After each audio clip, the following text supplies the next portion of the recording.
بسم اللہ الرحمن الرحیم۔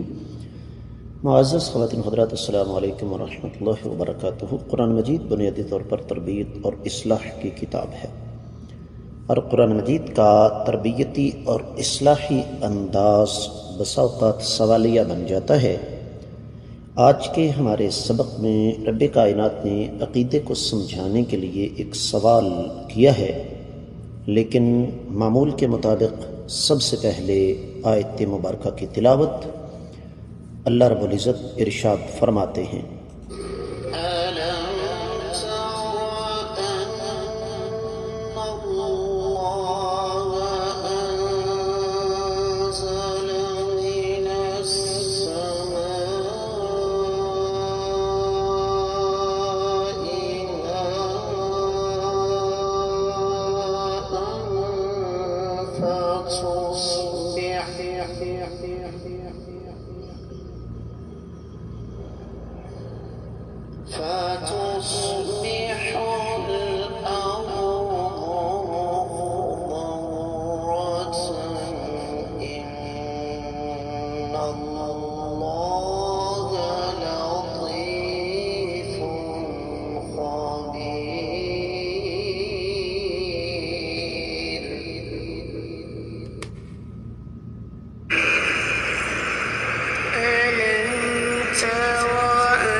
معزز خواتین و حضرات، رب کائنات کی پاکیزہ کتاب قرآن مجید کا پارہ ہے 17۔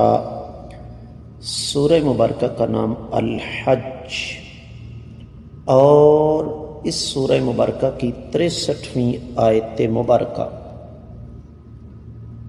اللہ مالک العلم رب ذو الجلال والاکرام ارشاد فرماتے ہیں: الم ترى، کیا آپ نے نہیں دیکھا، ان اللہ، بلا شبہ اللہ ملک العلم رب ذو الجلال والاکرام، انزل، نازل فرما چکے ہیں، من السماء، آسمان سے، ماء، پانی، فتصبح، پس ہو گئی، الارض، زمین، سرسبز و مخضرۃ، سرسبز و شاداب۔ ان اللہ، بلا شبہ اللہ رب العزت، لطیف، لطف و کرم والے ہیں، خبیر، خبر رکھنے والے ہیں۔ بامحاورہ ترجمہ سماعت فرمائیے گا: کیا آپ دیکھتے نہیں کہ اللہ تعالیٰ آسمان سے کچھ پانی اتارتے ہیں، اس سے زمین سرسبز و شاداب ہو جاتی ہے؟ بلا شبہ اللہ رب العزت انتہائی باریک بین اور ہر چیز سے باخبر ہیں۔ معزز خواتین و حضرات، امام ابن کثیر رحمۃ اللہ علیہ نے اس آیت مبارکہ کی تفسیر کا آغاز ان الفاظ کے ساتھ فرمایا کہ وَهَذَا أَيْضًا مِنَ الدَّلَالَةِ عَلَى قُدْرَتِهِ وَعَظِيمِ سُلْطَانِهِ،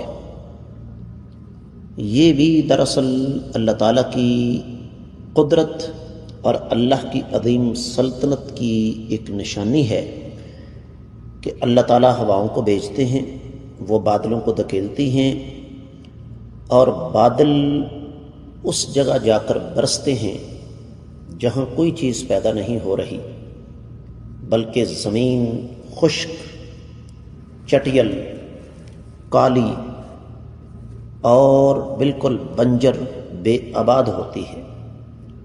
جس طرح اسی سورہ مبارکہ کی 5ویں آیت مبارکہ میں اللہ نے فرمایا ابن کثیر رحمۃ اللہ علیہ اس آیت مبارکہ کا ٹکڑا لے کر آئے فَإِذَا أَنزَلْنَا عَلَيْهَا الْمَاءَ اهْتَزَّتْ وَرَبَتْ، جب ہم نے اس پر پانی نازل فرمایا تو وہ زمین سرسبز و شاداب ہو گئی۔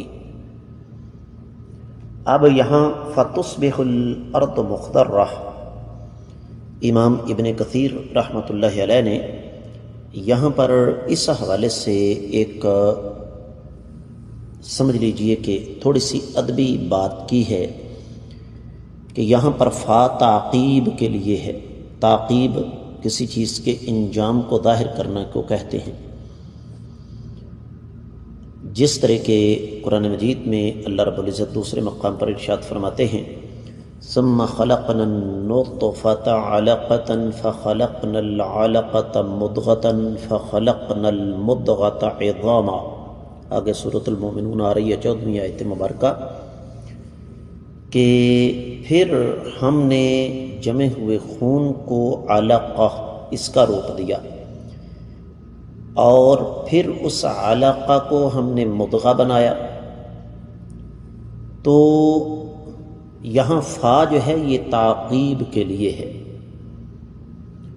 اور پھر امام ابن کثیر رحمۃ اللہ علیہ فرماتے ہیں کہ حجاز کی بہت ساری زمینیں ایسی ہیں جو کہ بارش کے بعد فوری طور پر سرسبز ہو جاتی ہیں۔ معزز خواتین و حضرات،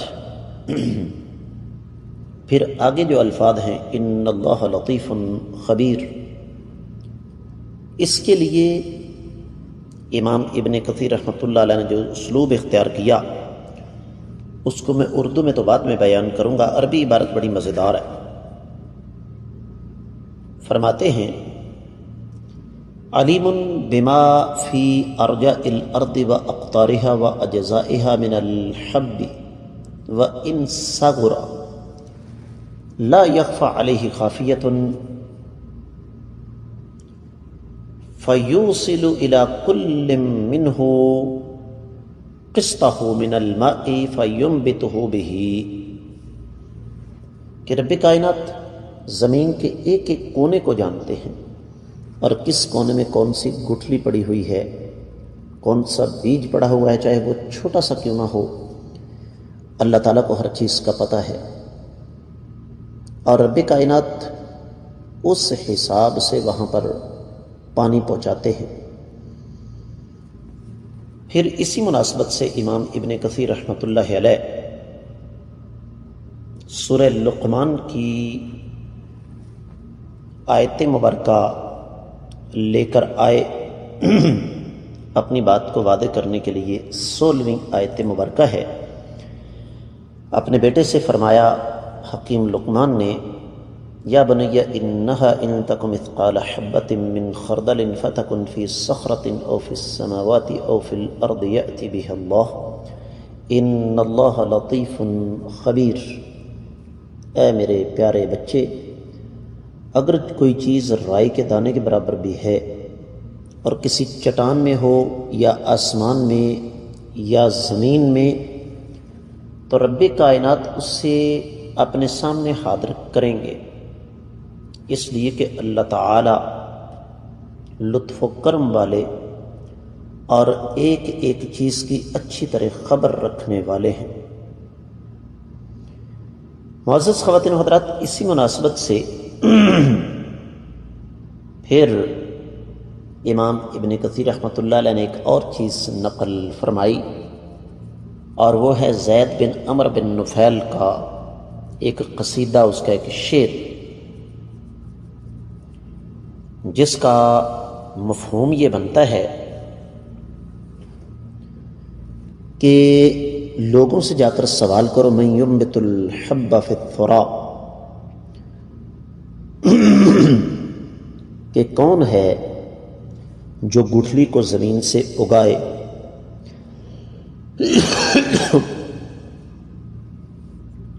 فیصبح منہ البقل یہتز رابیہ،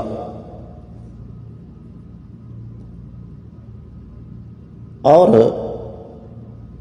پھر اس سے سرسبز و شاداب بیلیں جو ہیں وہ اگ آتی ہیں. اور کون ہے جو ایک بالکل معمولی سے دانے سے اتنا کچھ اگا دے؟ فَفِي ذَاكَ آیَاتٌ لِمَنْ كَانَ وَاعِيًا. ان تمام تر چیزوں میں جنہیں رب کائنات نے عقل، فہم، ادراک اور شعور کی نعمتوں سے نوازا ہے، ان کے لیے واضح طور پر نشانیاں ہیں.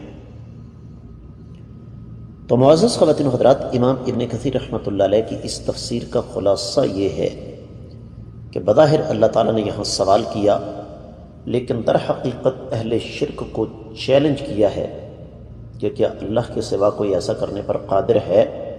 یقیناً نہیں. تو پھر عبادت بھی اللہ کی ہونی چاہیے. آج کا سبق تفسیر ابن کثیر تک محدود. اللہ نے چاہا تو آنے والے سبق میں ہم دیگر کتب تفسیر کی روشنی میں اس آیت مبارکہ کا جائزہ لیں گے. معمول کے مطابق آپ لوگوں سے گزارش کروں گا کہ جہاں تک ہو سکے ان اسباق کو صدقہ جاریہ سمجھ کر ہر فورم پر زیادہ سے زیادہ آگے نشر کریں. اگر آپ نے ابھی تک ہمارے چینل کو سبسکرائب نہیں کیا تو ضرور کیجیے، ساتھ لگے گھنٹی کے بٹن کو دبائیے تاکہ تازہ ترین اسباق آپ کو بر وقت ملتے رہیں.